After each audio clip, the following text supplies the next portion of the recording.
عام لوگوں کو دیجئے، عام لوگوں کی آواز بن جائے آپ، یعنی عام لوگوں کے جو مسائل ہے، جو ایشوز ہے، جو عدالتوں میں ہے، جو عام بیوروکریسی میں ہے، جن کو انصاف نہیں ملتا، وہ کم از کم آپ اس پر بات کیجئے تاکہ حکمرانوں کو معلوم ہو کہ عام لوگوں کے مسائل کیا ہے۔ میں یہ نہیں کہتا کہ حکمرانوں کو معلوم نہیں ہے یا ہمارے چیف جسٹس کو معلوم نہیں ہے کہ ان کے پاس لاکھوں کیسز پڑے ہیں، لیکن وہ عمران خان کے پیچھے ہے اور وہ روزانہ کی بنیاد پر ان کے جو 200 کیسز عمران خان پر بنائے ہیں، روزانہ کی بنیاد پر، یعنی آج بھی ان کے کیسز جو ہے وہ عدالتوں میں چل رہے ہیں، لیکن وہ بھی یہ انصاف جو ہے وہ ان کو بھی نہیں مل رہا ہے اور باقی لوگوں کو بھی نہیں مل رہا ہے۔ اور یہ آرمی چیف سے ہم گزارش کرنا چاہتے ہیں کہ خدا را ملک پہ رحم کی جائے اور عدالتوں کو کام کرنے دیا جائے۔ حکم دے آپ، کیونکہ آپ تو حکم ہی دیتے ہیں، عدالتیں آپ کے ماتحت ہے، تو ہم آپ سے گزارش کرتے ہیں کہ ایسے کیسز بھی کم از کم ہفتے میں جو 5 دن عدالتیں لگتی ہیں، جرائم تو 7 دن ہوتے ہیں، 24 گھنٹے ہوتے ہیں، لیکن 5 دن جو عدالتیں آپ لگاتے ہیں، کم از کم 2 دن تو عام لوگوں کو دیجئے تاکہ عام لوگوں کا کم از کم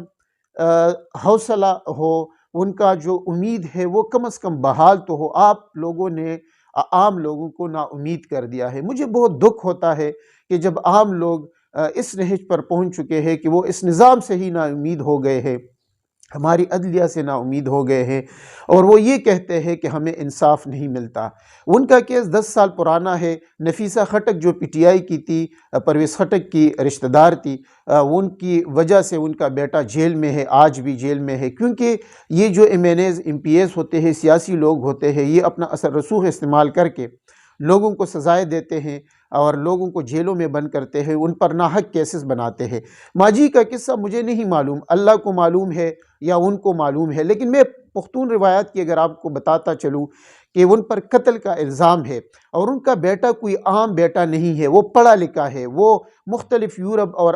مختلف ممالک میں وہ گیا ہے، ان کے پاس ویزے تھے، ہر ملک کا ویزا تقریباً ان کے پاس تھا، اور وہ پڑھا لکھا آدمی تھا۔ وہ اگر قتل کرتا، پختون روایات کے مطابق جو آدمی قتل کر دیتا ہے وہ شہر چھوڑ لیتا ہے، وہ دیہات چھوڑ لیتا ہے، وہ علاقہ چھوڑ لیتا ہے، تو ان کا بیٹا بھی اگر قاتل ہوتا تو وہ قانون کے سامنے سرنڈر نہ کرتا، وہ چلا جاتا۔ جس طرح ہمارے پختون قتل کر جاتے ہیں تو جو لوگ ملوث ہوتے ہیں تو وہ چلے جاتے ہیں، شہر دیہات گاؤں چھوڑ لیتے ہیں، کیونکہ ان کو معلوم ہے کہ میں نے قتل کیا ہے۔ اور جو لوگ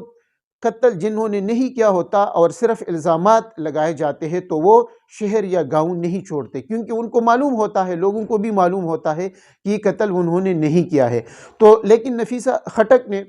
بقول ان کے، مجھے نہیں معلوم، پھر میں کہتا ہوں کہ مجھے نہیں معلوم، کیونکہ نہ میں نے کیس سٹڈی کیا ہے، نہ میں نے ان کا کیس دیکھا ہے، نہ میں ان کے بیٹے کو جانتا ہوں، نہ میں اس خاتون کو جانتا ہوں جو عورت ہے، لیکن میں نے اس لیے اس پر اپنی آواز بلند کرنا چاہا، اور انہوں نے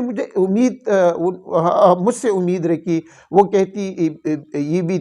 کہتی رہی ہے کہ میں نے کافی صحافیوں کو فون کیا، کوئی میرا فون بھی نہیں اٹھاتا۔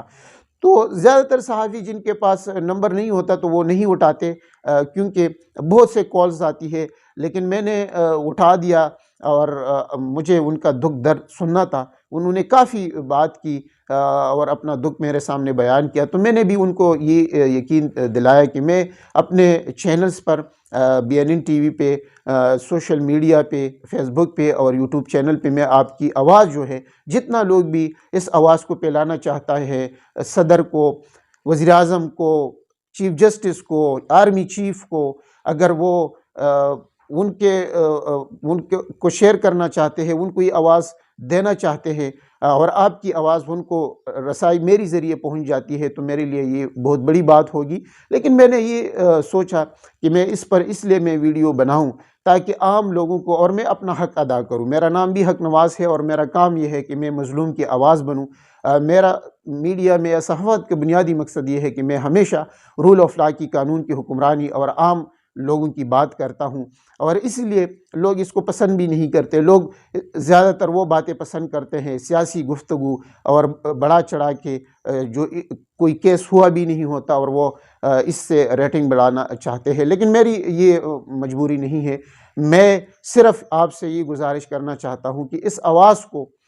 اس پر حکمران بالا کو، جو حکمران ہے، جو اس ملک پر حقیقی حکمرانی کرنا چاہتے ہیں، کہ کم از کم آپ غریب کی آواز بنیں اور اس طرح کی مظلوموں کی آواز بنیں. عام لوگوں کی عدالتوں میں جو کیسز ہے ان کو بھی دے وقت دے کوئی 2-3 دن اس کے لیے رکھے، تاکہ وہ مظلوم جو ہے کم از کم ان کی جو امیدیں ہیں وہ بحال رہے. نا امیدی بہت زیادہ بڑھ چکی ہے. خدا را ملک پر رحم کی جائے اور اس طرح مظلوم کی آواز جو ہے اس پر بھی غور کیا جائے. مجھے امید ہے کہ آپ بھی میرے ساتھ اس آواز میں اس مظلوم خاتون، اس پریشان خاتون، اس بے کس خاتون کی آواز میں آواز بلند کریں گے. دوستو آج کے لیے اتنا ہی.